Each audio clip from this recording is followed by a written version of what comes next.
আসসালামু আলাইকুম রহমতুল্লাহ। পৃথিবীতে নিকৃষ্ট জাতি কারা জানেন? পৃথিবীতে নিকৃষ্ট জাতি হচ্ছে দুই ধরনের জাতি।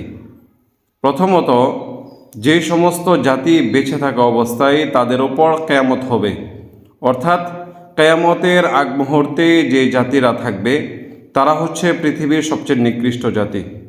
নাম্বার 2, ওয়াল্লাযীনা ইয়াত্তাখিযুনাল কুবুর মাসাজিদ, যারা কবরকে মসজিদ বানায়, যারা কবরকে লক্ষ্য করে নামাজ পড়ে, যারা কবরের উপর সেজদা করে, তারা হচ্ছে পৃথিবীর নিকৃষ্ট জাতি।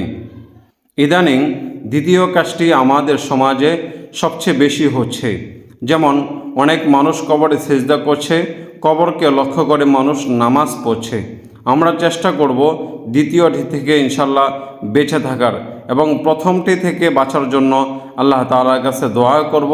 আল্লাহ তাআলা যেন ওই দুই নিকৃষ্ট জাতির অন্তর্ভুক্ত আমাদেরকে না করেন। আমিন।